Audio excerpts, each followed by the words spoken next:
Great. So like I mentioned before, from this point forward, any questions, put them up in the Q&A box. Brendan behind the camera is going to be shouting those out as we go. Feel free, put them in here if I go over something a little too quick. Otherwise, we'll answer them all real time. If I don't have the answer, we're going to be able to log those questions. And we have a great team of pump sizers who size these aeration systems every single day. They're going to reach out to you after this, help make sure we answer your question correctly, and if we didn't, we'll get you some more information that you need based on your specifics. So they'll be reaching out after if you put a question in the Q&A box to make sure we answered it. Like I mentioned, this is going to be posted on YouTube once we're done here. So if you have to miss it, if you miss any parts, if I go a little quick over it, don't worry. You'll be able to go back, reference it on YouTube to fill in that information. And like I did mention, for anybody just joining, this is the first in October.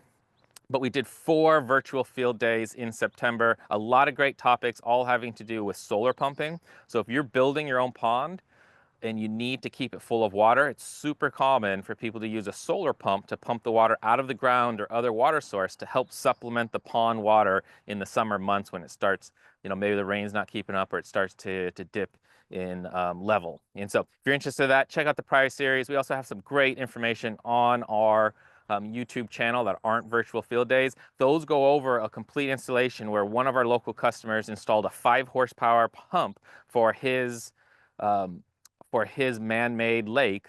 It was mainly for a little bit of fishing, for his kids to go out and enjoy. He had a boat. He even created a little island out on the lake with a bridge going out to it. A great installation. Maybe it'll inspire some thoughts on your own projects that you're going to be started working on.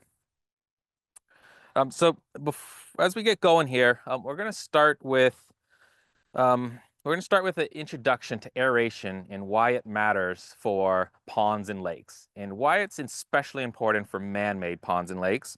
We're also going to unbox one of the systems. It's kind of unboxed here, but we're going to go over this one. This is called the AIR-200. We'll get into more details there. Then we're going to talk about the performance differences between the different pumps we have. We have the AIR-200 400, we have the 800, and the biggest one, the 1200. We'll talk about which one you'd want to choose for your specific applications. A little bit of sizing on that. How do I pick which ones? Do I want to go a little larger? Do I want to go smaller? Does the shape of the pond matter? Yes, it does. And then a little bit of questions and wrap up. A reminder, this is going to be kind of the overview today. In 2 weeks, we'll be doing another virtual field day where we'll be actually out in the field installing one of these systems in a local pond that we have access to on a different property. So be sure to sign up for that if you haven't already. You'll probably get an email for it to check that out. Coming in 2 weeks, where we'll actually install this system out in the field. Same time, October 31st. Great, October 31st. I'll be sure to dress up for that one. Great, so why solar aeration? First of all, why aeration for a pond? It's very important, especially for man-made ponds, that we supplement and provide aeration. So non-man-made, a lot of times, almost all the times, they're going to be driven by a lake or a spring. And a lot of times that water's flowing. It's flowing over rocks, it's flowing over branches. There's a lot of turbulence in there. And that is actually driving oxygen. That's providing aeration to the water source, the pond or the lake. Then a lot of times other water spilling out. So we're constantly replacing that water and constantly adding oxygen back into it. The other way we get oxygen into it is by beneficial plant life. The algae help. Sometimes they get a little out of control, but aquatic plants are going to help provide that oxygen back in. For a man-made pond, a majority of the time, the plants and algae alone aren't going to provide amount of oxygen that a healthy pond needs, and usually there's not that water source flowing into it in a man-made pond. Maybe you have a solar pump or another pump pumping in water periodically, but over the winter months, a lot of times you won't be running that, and it'll just be runoff or rainfall coming in to help keep that pond full. And so what can happen is you can get stagnation of your pond or lake. And everybody knows stagnation. You go out to a pond and you can smell it before you can see it. And what we're smelling is anaerobic bacteria activity. Anaerobic means without oxygen. So that's bacteria that's breaking down organic matter in there and living in there, but it's doing it without oxygen, and that produces that rotten egg smell, a sulfur smell. It also produces kind of mucky water, films across the ponds, kind of like bubbling water. It's just not a healthy environment because it is stagnant. There's not oxygen getting into there.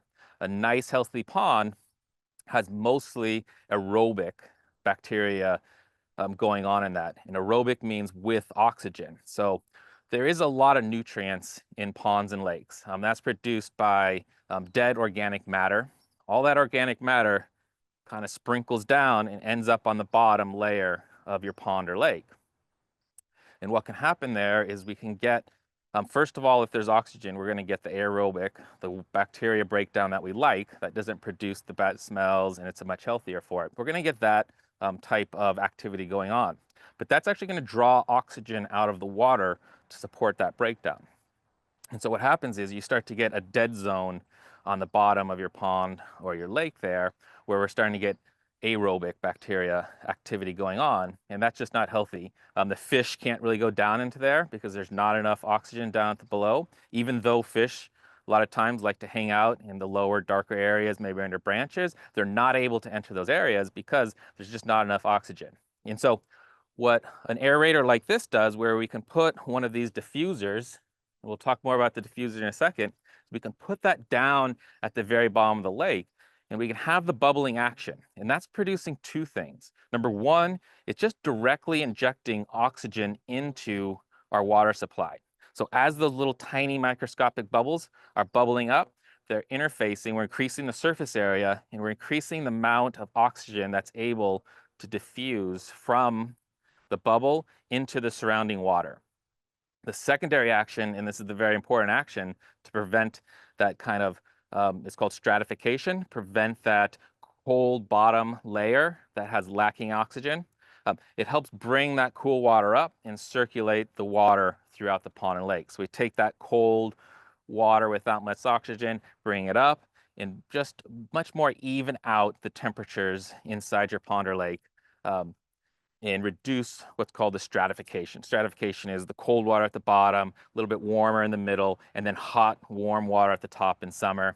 The other problem with the hot, warm water this summer is that's just a recipe for algae blooms. That's where you can get a really green pond because they have a lot of algae at the top, a lot of activity of that growing because it is so warm. As we add aeration, as we mix the water up, it evens everything out. We reduce algae growth, increase aerobic bacteria down at the bottom, and create a much healthier pond ecosystem. Kind of helps keep everything in balance. We got a question. Oh, great. So a question from Karen Ruppberg. We have a pond in our municipal park that has a very shallow spillway. Few leaves caught on the ledge of the spillway can clog it. We were wondering if a small aerator or pump could help push the water over that spillway. It couldn't hurt. You are going to get more action in there. It's not going to be as calm, and so that stirring of the water could help kind of keep the particulate coming out.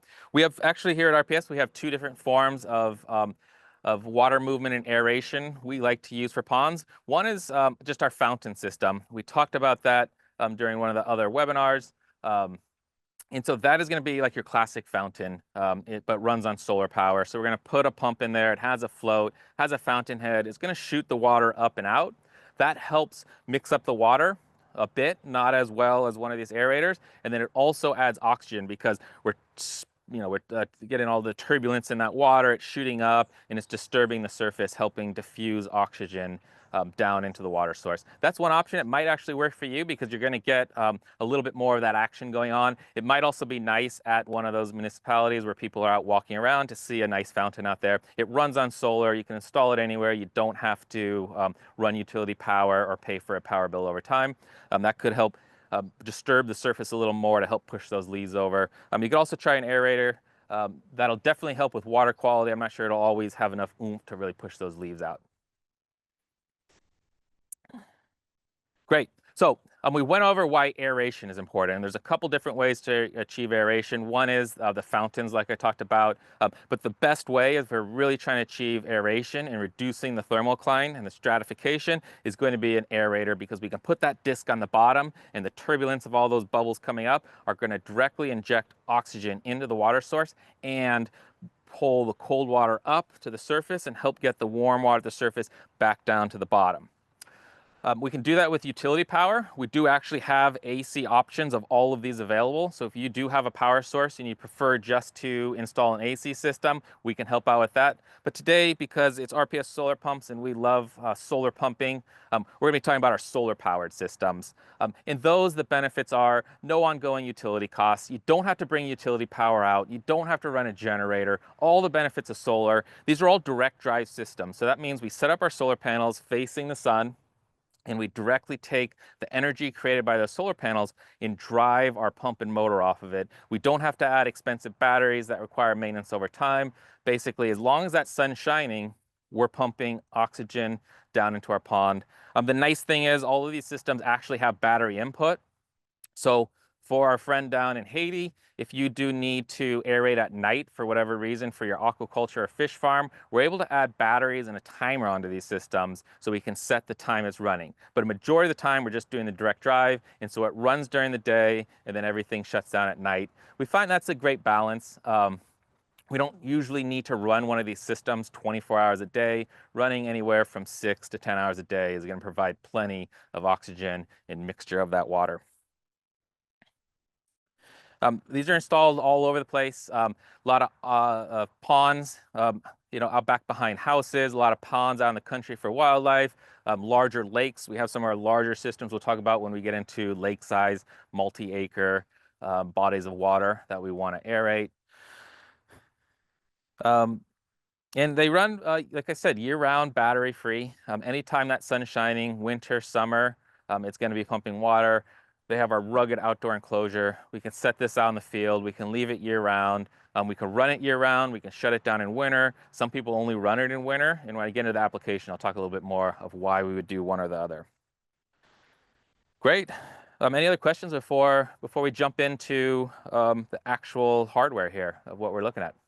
Great question to transition. We have Tim Kraus. He's wondering if all the different aerators we have laid out here use the same aeration disc. Great question. Majority, these two do use the same aeration disc. I have one here. It's our smaller disc. It's sized for the CFM, the flow that these ones are doing. When we step up to this one over here, I'll show you a little bit more in a second. We do go to a larger disc. Just because we need our surface area, we need more holes to get the volume that this Air 1200 is putting out. So great question. We'll get into that a little bit more on when we make that switch, how many discs come with each of the systems and how many they can support. So great question. Cool. So we're going to move the camera around a little bit in a second. Let's take a look. You can see this is a rugged off-grid enclosure made out of steel. It's made for being outside. We have our ventilation over here. Everything's facing down. We don't worry about the rain getting in. It can sit outside year round. It's resistant to snow. If it snows on it, no big deal. Nothing's going to get in. And we'll open this up. There's a latch up here just to keep anything from getting in there. Oh, latched it. Unlatch it. Great. Open this. You can see the lid is gasketed. Makes a nice seal around here. Just tries to keep any water or anything else from getting in. Not a big deal if water gets in here. We have our waterproof solar pump controller here. We have our aerator, our air compressor down below here. This is a dual piston air compressor. I'll show you in a second what that looks like, but it's dual piston, which is very nice. And so on both strokes, the up and down stroke, either one or the other is producing air. It basically doubles our flow of air versus a single head piston aerator. Cool. So this is going to be the Air 200. It's one of our most popular aeration kits. And that comes, the Air 200 is referred to as 200 watts of power. So it comes with two 100-watt solar panels. I have one of the 100-watt solar panels here in front of me. You can see if you're used to household solar panels, it's about a third the size. And it produces 100 watts, and we use two of these in series in order to power this unit. That's plenty for the smaller lakes and ponds we're going to put this one into. We like the 100-watt panels because they're super easy to install by yourself. We can ship them right to your door, 2 per box. You can grab them out by yourself and put them on a mount. We have some great top-of-pole mounts, ground mounts, or a lot of people just like to make their own. Maybe they have a little shelter that they put this on top out in their pond or lake. Easy to mount. A single person can use these versus the larger 300-watt panels. When we use those panels, we have to ship them freight. You need a couple of people to come out there and help you move them around because they're about the size of a large door. So for these types of systems, we really love the usage of the 100-watt solar panels there.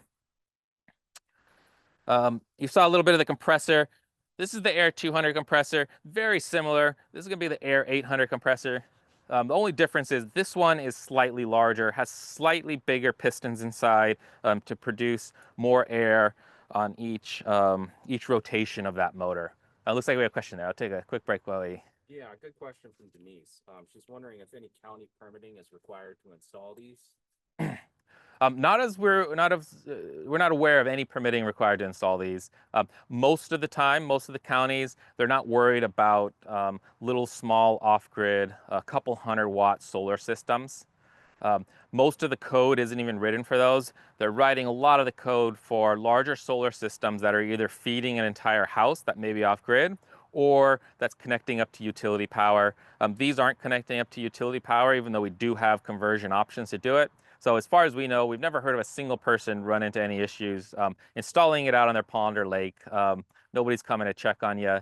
And as far as we've seen, it obviously is county by county, we've seen no requirements that a small solar powered system, especially one that's an aerator, requires any permitting. But great question there. I think if you're going to install the solar panels on your house, maybe on your roof, then maybe insurance starts to get involved, the county starts looking, but most of these are out in the field. They're going to be on a top of pole mount, isolated from anything else. So great question. Great. A little bit more about the motor here. This is a brushless DC motor. And so that means there's no brushes inside to wear out over time. So older models, lower cost models, they're going to be a brush DC motor. And those are going to have those carbon brushes inside as it runs, especially as it runs every single day, 365 days a year. We're wearing down those brushes, and you're going to have to go out there. A lot of the time when those brushes wear down, the motor might be shot. You get all that carbon buildup in there.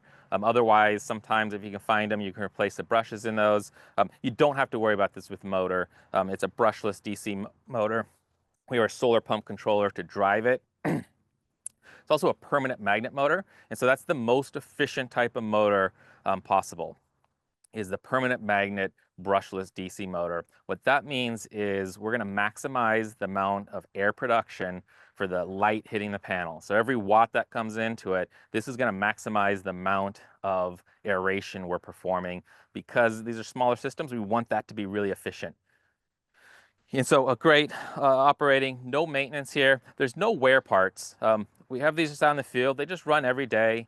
You don't have to go oil anything. You don't have to change the oil, replace the oil, oil free. And so basically maintenance free. The only small maintenance part we would have is this air intake filter. This just helps prevent any large dust, spiders, bugs, anything from crawling into our air intake here. It's got a little paper filter inside. The most maintenance you're going to do is every once in a while you're just going to open this thing up, maybe like once a year, and dust it out, get any big dust out. You'll be able to tell if it's really clogged up. You might want to do it a little bit sooner. But most of the time stays pretty clean because we are drawing air from inside this enclosure. So any dust or anything that's settling, it's not going to settle in there. If you really stir up a lot of dust, it's got to go up kind of in the bottom there, get inside of there. So we just don't see much dust buildup over time because it is in this nice enclosure. But check this every once in a while. And that's the only possible maintenance part on here. These kind of last forever. It's kind of like the ones that come with your vacuum cleaner. You dust them out every once in a while, keep reusing them. If something ever happens, you rip it, tear it. We have replacements available and can get those out to you. Other than that, a very plug and play system. We can see in here, everything's pre-wired. So I probably should have gone over this, but Brendan still had it over here. But we have our pump cable, actually our motor cable going from here. It's pre-wired into the controller. So you don't have to mess with anything like that. On our solar pumps, we have to do the splicing that usually people say that's the hardest part, even though everybody can figure it out no problem. But this is all pre-wired here. The fan's pre-wired into the controller. There is a fan down at the bottom for cooling. Because we are compressing air, there's two things going on here. One is we just have the power and the heat build up from the motor. But people who are familiar with air compressors know that when you do compress air, some of this can get a little hot because we're taking all that energy in the air and compressing it down to a small space. So it gets a little warm there. So we have a built-in fan that's driven off of the solar panels. So nothing else needed. So as long as there's power going to the pump and the motor, then the fan's going to be run to keep the cooling. If you feel this out in the field, it's going to get a little warm. You get a little warm, sometimes a little too warm to touch. That's perfectly fine. The motor and the air compressor is designed for that. And we have the proper cooling with the fan in there. This is our universal controller, a very robust controller. The electronics here, we double seal because we don't want water on this. So we have the outside enclosure to keep most of the stuff off of it, and then a secondary enclosure inside to really waterproof the electronics. Most of the time you won't even have to open this. There is an on-off switch down at the bottom. We can go on, off, if you ever want to turn it on or off.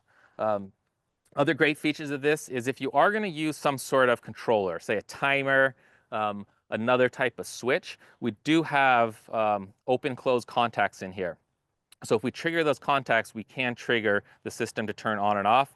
It's wired right now, so it just always runs whenever there's power applied and we have the power switch on. But if you are doing something like one of our pro timers, because you want to actually control the very specific times we're running, whether you want to run only a certain number of hours per day, maybe you don't want to run the full 8 or 10 hours, you can use a timer to reduce that. Or if you're doing a more complex system, maybe for fish farming, aquaculture, and you add batteries to the system, then you could store up that solar power during the day. This controller will auto charge the batteries, and then you can set your timer to run at night. But like I said, most of the people just direct drive this for their pond and do just fine. The other item in here, and I don't have a screwdriver so I can't show it, it's a little bit of speed dial. Normally we set this around 4 or 5. You can use that speed dial to reduce your aeration rate. So if you are pumping faster than you want, say you get one of the larger systems and you have a smaller body of water today, you can actually turn down the speed of it versus using a timer to turn it on off if you want to actually decrease the amount of aeration you're doing in your pond or lake. Another question from Denise. Is there any way to apply remote access to this controller?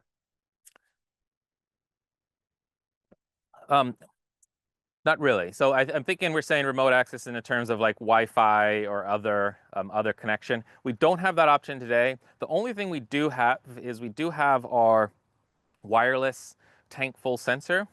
And so if you wanted to, say, turn it on or off the system from a remote spot, it would need line of sight, but it could be a couple miles away line of sight. We do have our remote where we could flip a switch remotely and turn this system on or off. Not completely designed for that. That was set up for our solar pumping where you want to do remote tank full shut off, but we could use it for this system if you had something specific where you wanted maybe a contact far away to trigger this on and off. But as of today, no, we don't have remote monitoring. We could think about that in the future. I think a lot of the places these go don't have Wi-Fi. Some of them don't have cellular, and they're going out there fairly often to see the systems to enjoy the water source. So. Cool. Great. Let's talk about, we talked about the motor. A little bit here is there are these distribution blocks, these manifolds on each of the systems. Our Air 200, 400 has 2 of them here. Our Air 800, which is here, has 3. And then our Air 1200, this really big one, has 4 of them here. They all have on-off valves. And that achieves 2 things. One is, obviously, if we don't have air lines hooked up to these other ones, we won't want those on.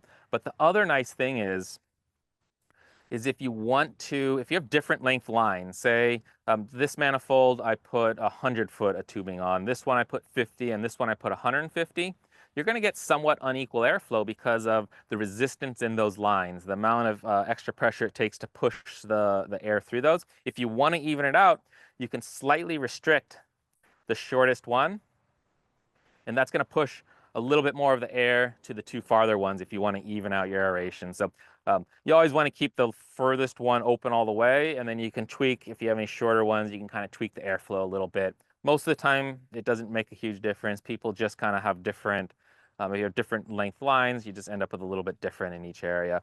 Not a big deal. What else do we have here? I mentioned the air hoses. And so I have one of these behind me.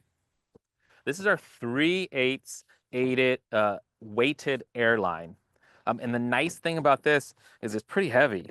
Compared to like the vinyl tubing you're getting at your local Home Depot or Lowe's, this is much thicker.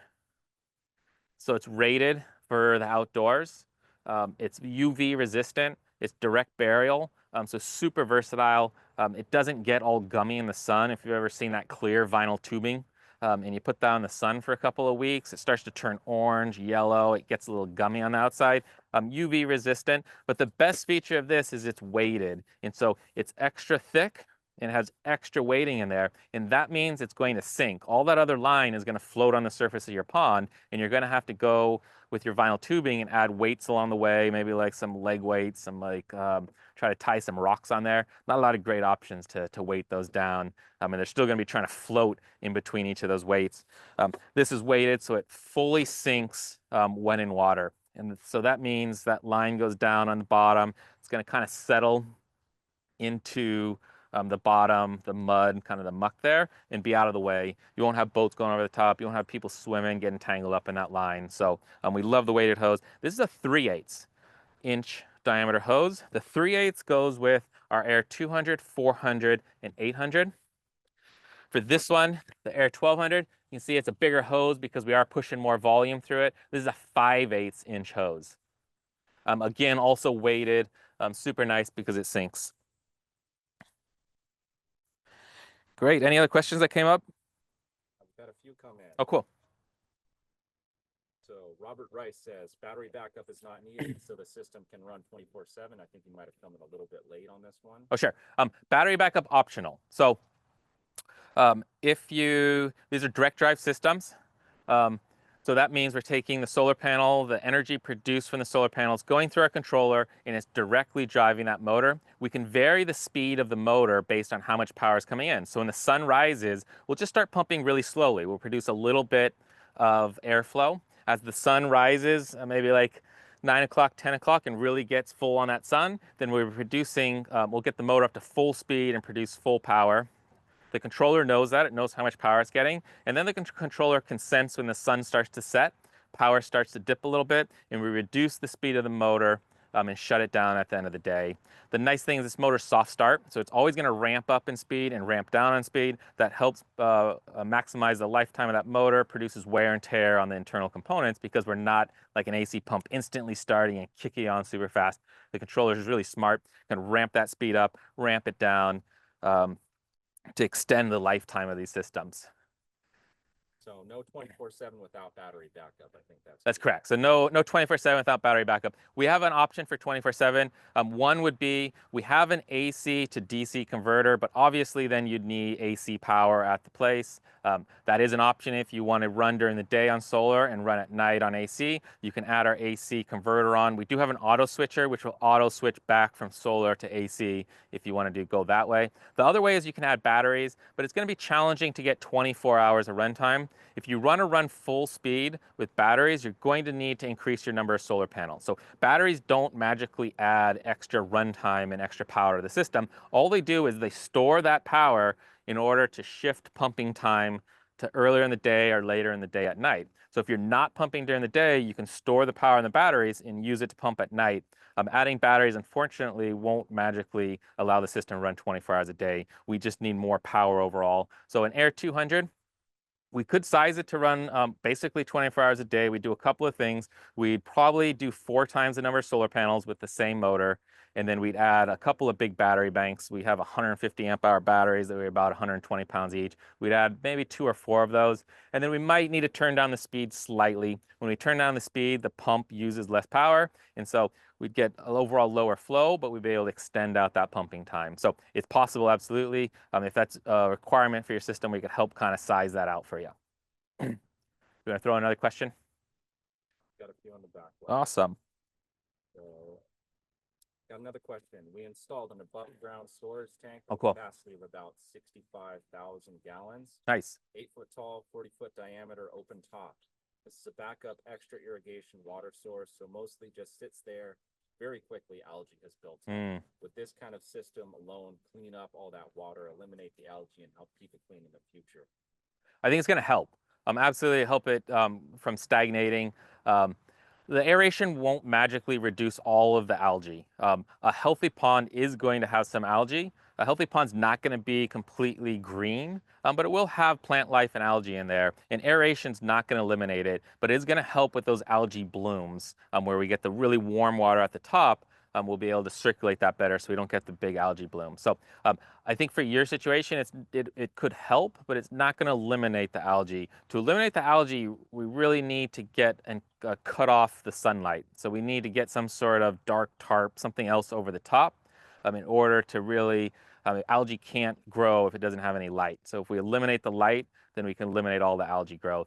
That's why there's a big tank behind me. Most of the tanks that are water storage are the black tanks because that prevents all light inside so we don't get the algae growth. This will help, but unfortunately I don't think it's going to completely eliminate your issue. Great. Any other questions, or kind of move on to going over the comparisons of all these different pumps, what size body of water we're going to use for each of them?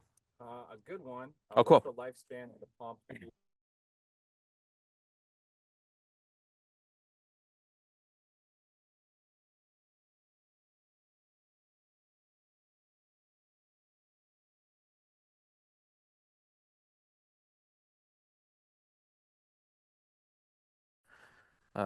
Chew on it. It's going to last basically forever. And especially when it's underwater, there's no degradation going to happen there. Same with the diffuser disc here. Diffuser disc, again, it's going to be underwater. It's not going to be exposed to UV. It's not going to be exposed to harsh elements. Basically, this has an unlimited lifetime going to sit there. The motor, like I said, there's no wear part on the motor. And so the only limiting factor of that would be some sort of random mechanical failure in the future. We're looking at 10 years, 15 years for the motor. The pistons, on the other hand, there's some friction going on there. If you're familiar with a car, right, you have a piston going up and down. There is some mechanical wear over time. We're looking at anywhere from 5 to 7.5, 10 years, depending on how much that's running for the lifetime of those pistons. We have the air filter that's helped minimizing any dust in there. But what the great thing about this is we do have rebuild kits available, very affordable. If the pistons wear out over time, it's pretty simple. We remove these 4 screws, take off the top, replace the pistons inside. No specialty tools needed. There's a couple of screws we unscrew, put the new pistons in, you'll be back up and running. But like I said, that's anywhere 5, 10 years that we're looking at any maintenance on those pistons, just depending on the quality of the air, how often you're running it, all that good stuff. 2-year warranty on the entire system. So in the first 2 years, anything goes wrong, give us a call. We have a team of support engineers. They're going to help answer any of your installation questions, any of your setup questions. And then if you happen to fall or have any issues with it, they're going to make sure you get out replacement parts right away. It's very modular. So we can replace motors, we can replace pistons, we can replace controllers if something happens to go wrong. Not very common on these systems. We just don't have a lot of issues because we've over-designed them and just made them very simple. They just sit there all day and pump air into your water source. Great, so talked a lot about the AIR-200. AIR-200 is good. Just kind of rule of thumb. Obviously, you can put a smaller one into a larger body of water. It's not going to hurt anything. It will still help. It might just not be the ideal size. And you can go with a larger one in a smaller body of water. Again, not going to hurt anything. We do have that speed dial, so you can turn down the speed of the motor if you want to start small and work your way up to more aeration. But this AIR-200, we're looking at a 1/4 acre body of water. That's going to be your smaller pond out behind your house. Maybe the livestock also drink from it. About a 1/4 acre. It powers up to 2 diffusers. It comes standard, and these are the diffusers it used. I think I kind of skipped over this part, but this is our membrane on the top here, our diffuser, our air inlets right there. This one comes pre-weighted. So it has the weight built into here. So this is going to sink right down to the bottom of your pond. It's going to sit there. What happens is as we push air into here, this membrane, there's a bunch of micro holes in here, very small holes. You could kind of see the indentation.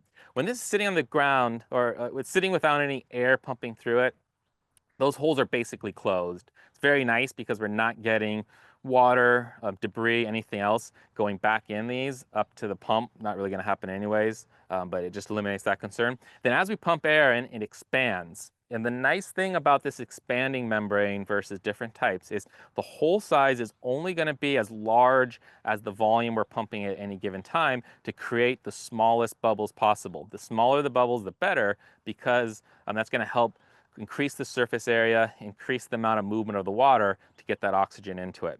So if we're not pumping a lot, those holes are going to be really small, but if we're really cranking when that sun is shining, they'll open up a little bit more to allow a little bit more air through at any given time. So super versatile, self-weighted. We hook this hose up, put it on the pond, basically set and forget. You don't have to worry about these guys anymore there. So this system, we're trying to quantify how much oxygen is getting into the water. So this one on average is going to produce around 2.5 pounds of oxygen per day into your pond or lake.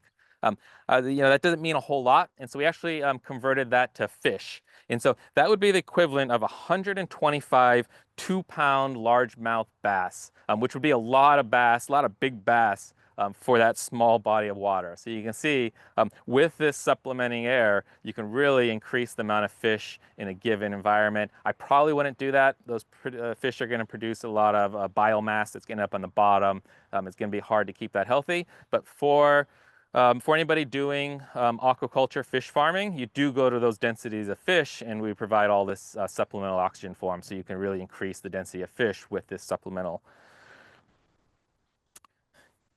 Great. Any other questions? Yeah, we had a few come in.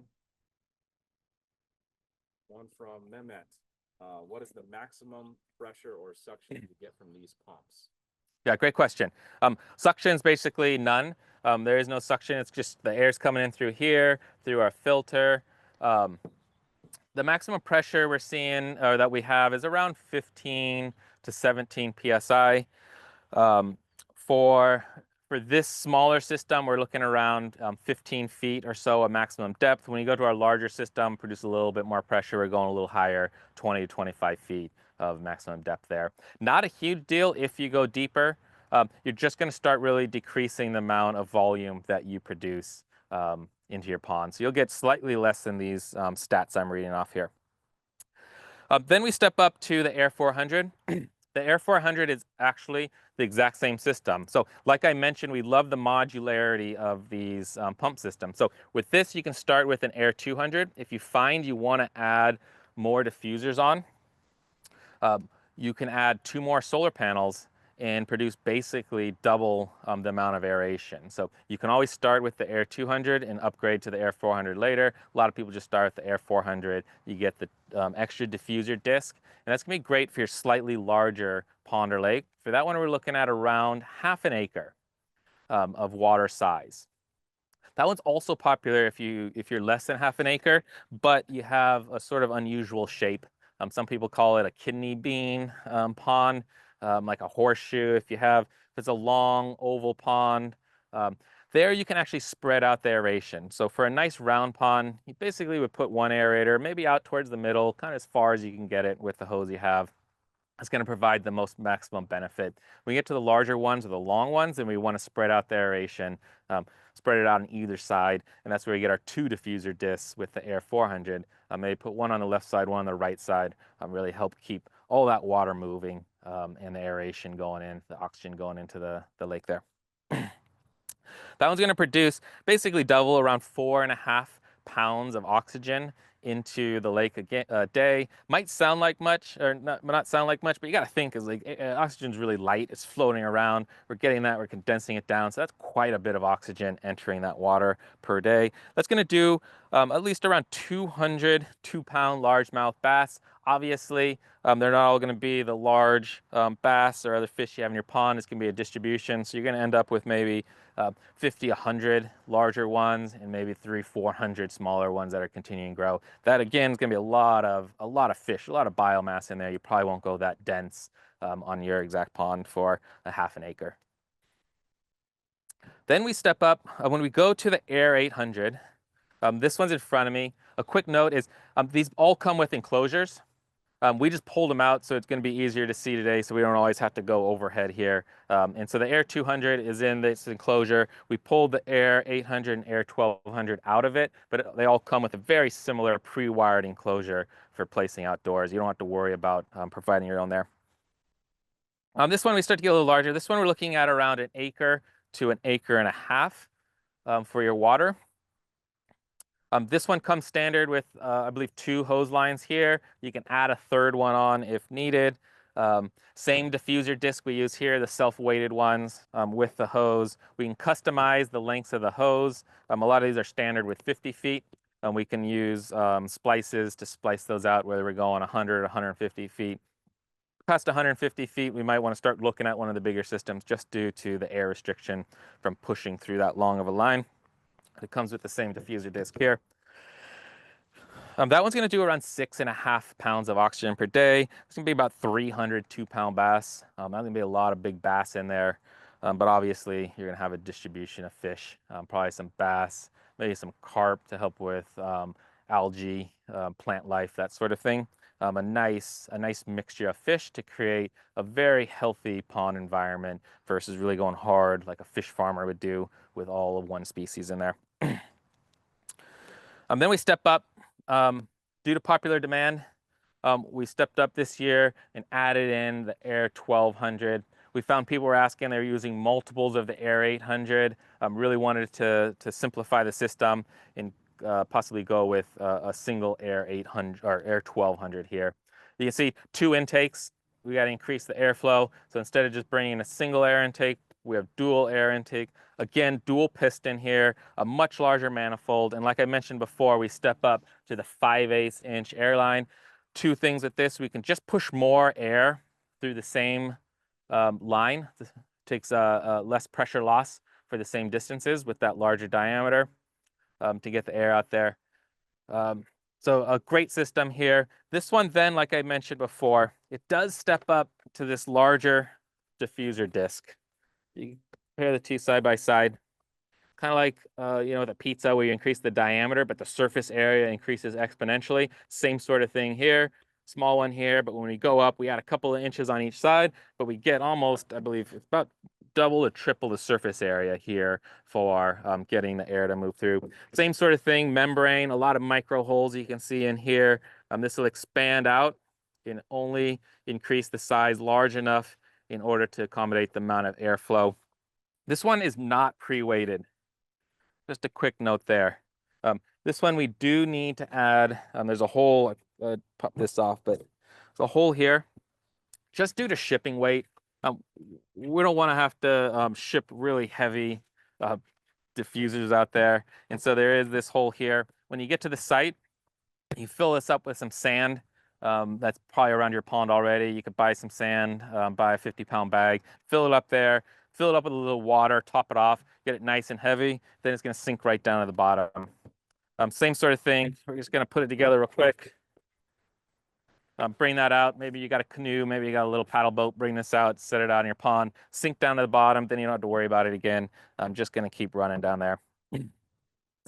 So this larger one, all the same features as these other ones, oilless, dual piston, brushless DC motor, comes pre-wired by us. We get it in a much larger enclosure here, hook it up to our controller, oil-free. You don't have to change oil. You don't have to go and oil it. I'm just going to keep running. This one's going to be good for up to around 3 acres. We got our 3 lines here. This allows us to really branch it out, spread out that great aeration action throughout it. We call this line, I got a great name for it, we call it the mega diffuser, just because it's supersized, ready to tackle those large projects. Whether you're doing a large 3-acre or whether you have smaller ponds but higher fish densities, if you're doing some sort of aquaculture or fish farming, then we're going to start looking at this much larger aerator here. But like I said, most popular is going to be the Air 200, 400 with a little bit larger when we go to the 800 for those slightly large bodies. Then this gets into either really big lakes or more commercial applications there. This one's doing around 9 pounds of oxygen per day. That's over 400 2-pound largemouth bass with one of these guys. So quite a few fish, deep, nice setups there. Cool. So the main takeaway from all of this is the bigger the body of water or the higher the fish density, the more aeration you're going to want.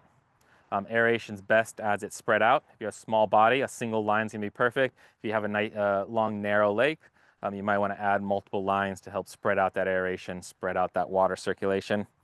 Everything is built rugged outdoors. We have our outdoor rugged enclosure. We have our internal enclosure to protect the electronics, and then we have our brushless DC motor for years and years of maintenance-free air pumping, aeration of your lake, all off grid, all of this without utility power, without a power bill. You buy the system once, you're not going to have to pay every month to keep running it. I love ponds, I love lakes. One of the worst things is when you're having to pay the utility company to keep your lake full, when you're having to pay the utility company to aerate it. It's great when you install it once. And then no ongoing costs. You go out there every time you enjoy it, everything's just running right. It's nice and full, nice clear water for you, your family, or your livestock to enjoy. Cool. Any other questions come in on that? Yeah, we have a fair amount of questions. Oh, wow. All right. From Tim Kraus. This is a sizing question. Perfect. The pond is about 100 by 60. I'm assuming that's feet, shaped like the outline of an infinity loop. Depth has graduated from walking into it on one end to 10 to 12 feet deep on the end for fish.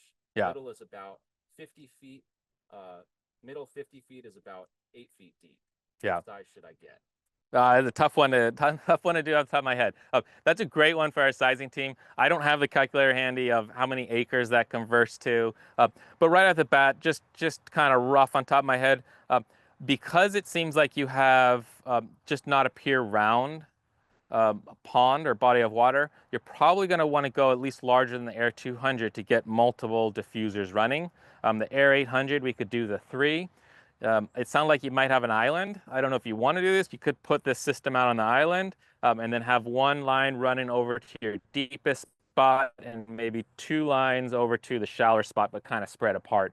Really, the most important is going to be that deeper spot, get that cold water up and out, but then you also want to kind of make sure things are moving around in the shallower part. So great question, appreciate it. That's kind of the rough Air 400, Air 800.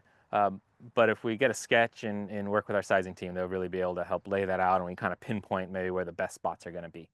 As a follow-up, how many fish can a 200 support? I know we ran over this. Yep. But... Air 200, we're looking at the rough estimate. I'll preface this with, this is going to be purely based on what the aerator can support. That's not the only oxygen source within this water. You're still going to have plant life adding oxygen. You still have just natural oxygen coming from the surface of the water. And so at a minimum, we're looking at 125 2-pound largemouth bass in a 1/4 acre with the Air 200. You're probably not going to want that many fish in that size of a pond or lake.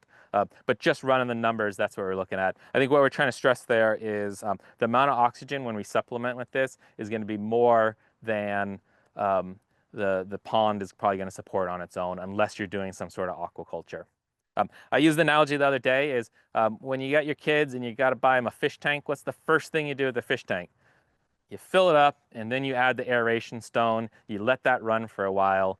Because that is an artificial body of water, that tank, we have to supplement it with the oxygen. The little bit of the plant life in the surface just doesn't get enough in there. Same analogy goes for a lot of these man-made ponds and lakes. We can keep the system much more balanced. It's man-made, it's not natural, and so we can help supplement the environment there to create that more natural environment that we would otherwise be getting from a stream or other water source running into that pond or lake. Okay, a bit of feedback if they can't hear the question, so we can do like a little mirroring. Oh, great. Sorry about that. Yeah, I'll repeat the question. So. Okay. How many solar panels needed to run the 800 or 1200 from Robert Rice? Yeah, great question. How many solar panels are needed to run the AIR-800 or 1200? So all of our kits are going to be basically complete kits. They're going to come with the aerator, the enclosure, the controller, and the solar panels. The AIR-200 comes with two 200-watt solar panels. The AIR-400, you guessed it, comes with four 100-watt solar panels for 400 watts. The AIR-800 is going to come with eight for 800 watts, and the AIR-1200 is going to come with 12 for 1200 watts. We just use that in our naming convention to keep it nice and simple. That's going to be the peak output, the peak power draw of these systems. But like I said, it's a variable speed motor with this controller. So just if you have a cloudy day, overcast day, it's going to run slower. And if you have a nice full sunny day, it's going to be running at full speed. We have these kits don't come with solar panel mounting because a lot of people like to use their own options. And so the base kit comes with the pump, controller, motor, some accessories, some diffusers, some weighted air lines, and the solar panel. And then we have top of pole and ground mounts available if you want to add those on. Otherwise, a lot of people out might have an existing structure or might just want to build their own, something maybe a little more rustic if they're going for a certain theme in their pond or lake. But great question there. Okay, another question. How long does it take to install this? How many people needed? Lifespan of the solar panels? Yep, great question. Stay tuned for 2 weeks. You'll be able to see us within this about an hour. We're going to install the complete system. The only hedge there is the solar panels mounting the post. Whatever you're doing there can take a little bit longer. That's probably the longest part of the installation is if you're using, say, our top of pole mount, which we have for 2, 4, and 8 solar panels. You got to dig the hole, you get the concrete set, get the pipes set in the ground, and then just assembling it could take a couple of hours. On average, maybe about 2 to 3 hours to install the solar panels. The first time, second time, it'll take you about 30 minutes, an hour. And then setting this is basically maybe 15, 20 minutes. Get this, set it on the ground. We're going to take our solar panel wires, plug it into our solar panel connectors here. This is all plug and play, no splicing required, no screwdriver, nothing else needed there. Just take it with the extension wire provided, plug it in. Take your weighted air line. There's holes down the bottom. We can bring that weighted air line up in there, install it into our manifold.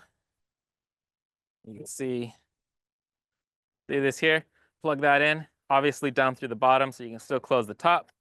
Plug that in, tighten the worm gear, and then either get your swimming trunks on so you can walk these diffusers out into your lake, or get your canoe, your rowboat, whatever, and row these out, drop them down, and the installation's done. So probably about 30, 40 minutes after you have the solar panel set up, you can have everything else running. Once you get that hooked up, there's a switch inside, you switch it on, and everything will just start pumping. This is absolutely our easiest system at RPS Solar Pumps to install. You don't have to splice wires. You don't have to drop pumps down a well. Everything comes shipped right to your door in this enclosure. Set it on the field and get it running right away. All right, we've got about 4 minutes left, so if you have any more questions, get them in. Let's go over a little bit of feedback. So we've had a lot of great feedback. I didn't write that one down, but just last week somebody said how easy this system to install. I think they said it took them an hour or two to get everything up and running. But this one is an AIR-200 customer from Texas. Installed mine on a 1/4 acre koi pond. Water cleared up in under a week. So there you go. Probably had some algae blooms going on in small little koi pond. Was able to help supplement the oxygen and the circulation in there with one of these solar aerators. This is an AIR-800 rancher in Minnesota. I'm running it on 100% solar, even in cloudy, oh, sorry, not Minnesota, Oregon. Even in cloudy Oregon days, fish are thriving. An AIR-1200, this is actually a fish farmer. We're helping with supplementing his commercial farm. It's overbuilt in the best way. I can literally see the difference in clarity every morning. So going out there, checking on his fish, checking on the water, can see the noticeable difference there. Super common, the feedback is, you might not see the change overnight. This is a process that takes place. If you don't have a really healthy pond or lake, this is going to be the first and best step you can take to improve the health of that pond by circulating the water and providing more oxygen to it. But it is a process. You're going to see a gradual change day by day as this continues to improve the ecosystem. improve the water quality, improve the fish, the plant life, the bacteria. All those things are going to take some time to adapt to the higher oxygen. We do recommend when you first install this, we'll talk about it a little bit more next week, is ramp up your usage every day if you can. If you don't have a lot of fish in there, you can just let it go and run full speed. Most people do that. If you already have an established fish population, you do want to be a little bit careful. A lot of people start the first day, run maybe an hour or two, double that the next day, 2 to 4 hours. Just double that every day for the first few days until you're running full speed. That way you don't shock the fish. They're obviously used to the thermoclines, the stratification of the water. They're used to where they can hang out based on oxygen levels, and we don't want to shock them too fast. We introduce that over a couple of days there. Cool. Any other questions that come up before we wrap up here?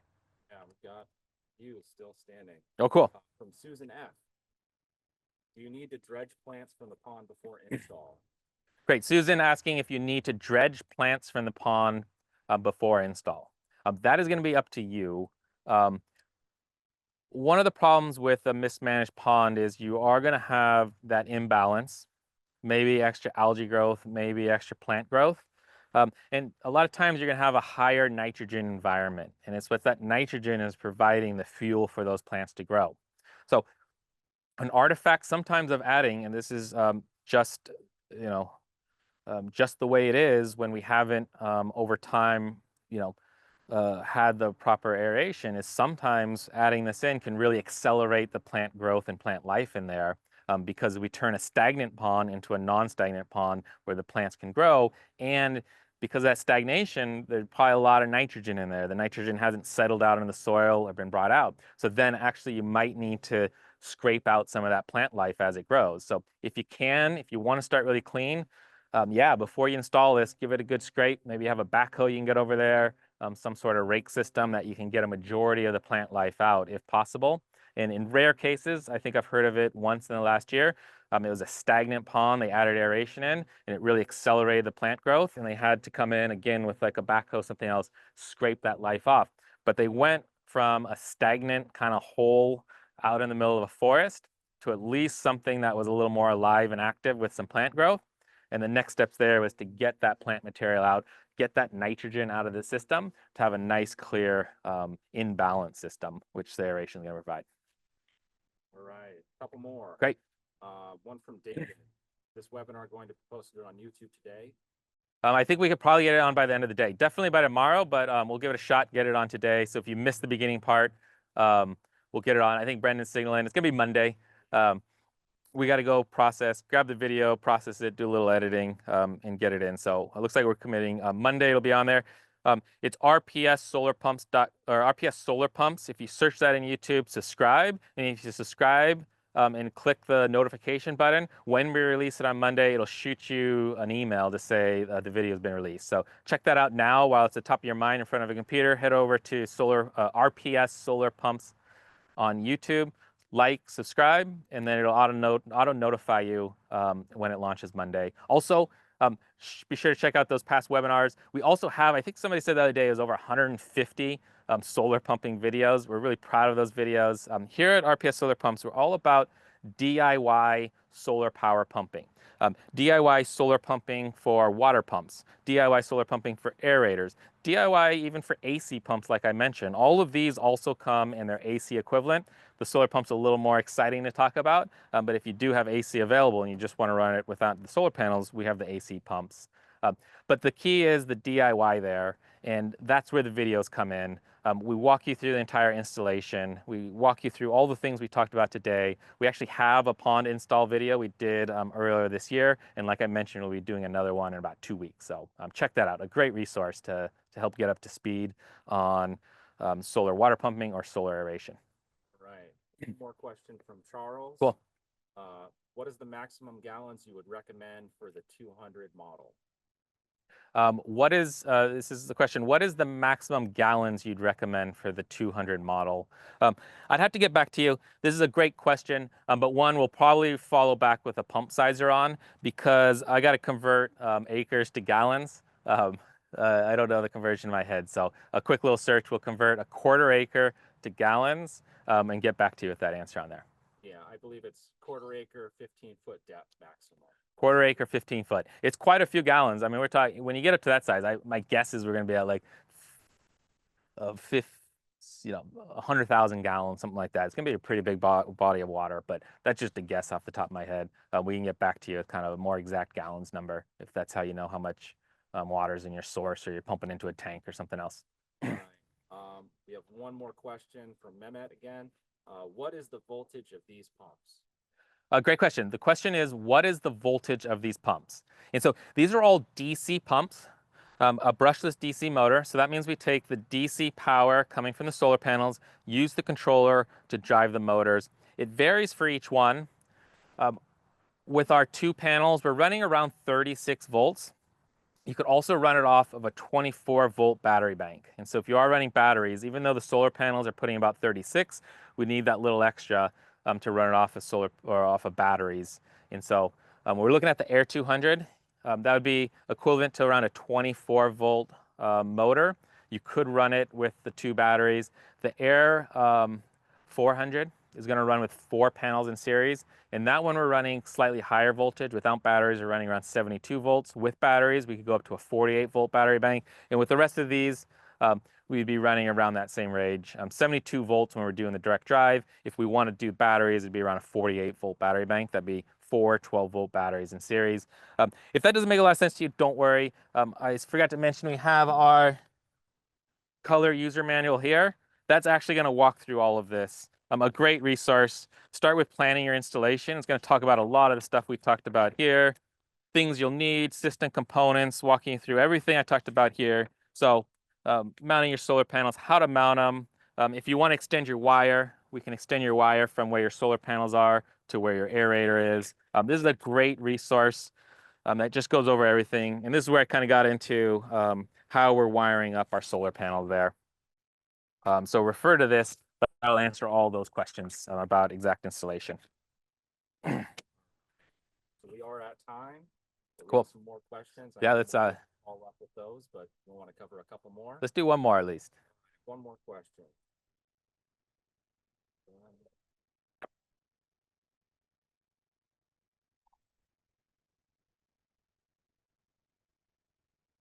From Jay Nielsen, I have two 80,000 gallon tanks and 5 100-foot long 5-foot streams.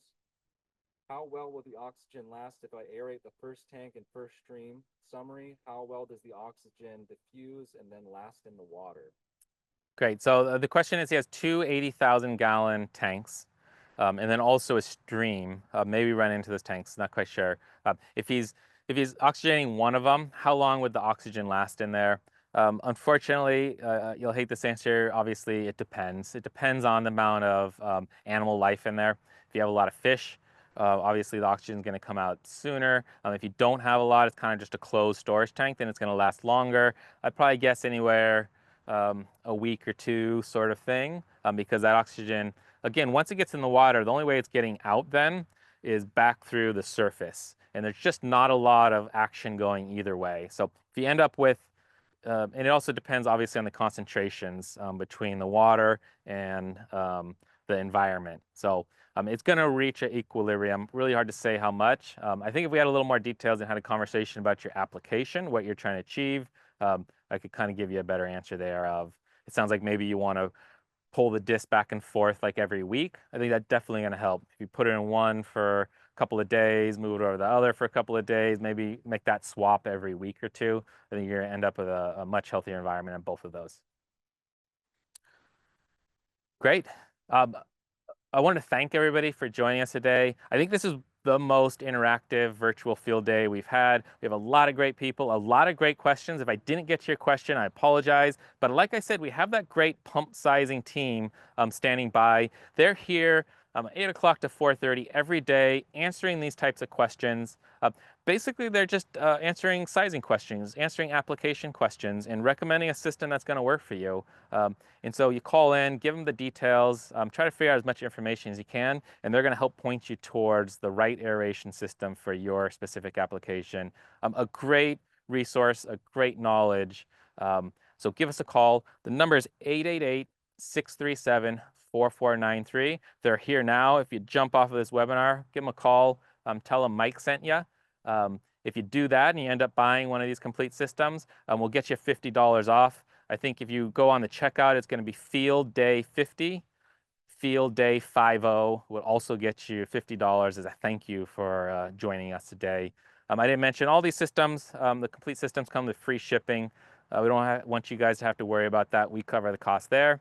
So check out our website, rpssolarpumps.com. Give us a call. You can also shoot us a text, whatever is easiest for you, to start getting your questions answered on which one of these systems will be the right fit. So again, appreciate you joining us today. I want to mention one more time, live stream next week, installation of one of these systems. 2 weeks. Oh, sorry, live week, 2 weeks, on the 31st. I guess Halloween, we're going to be doing our spooky installation of an aeration system here. We'll be off-site. First time we've been off-site. We'll see how it goes. We have a very nice, unique pond out of neighbors out here in the rural California area. Nice pond out there. Doesn't have aeration. We've actually helped him out with a fountain, but because of what he wants to achieve out there, he also wants to supplement with direct injection of the aeration. We'll be out there. So can't wait. Sign up, join us, and really appreciate everybody stopping by today to learn about solar aeration for your pond or lake.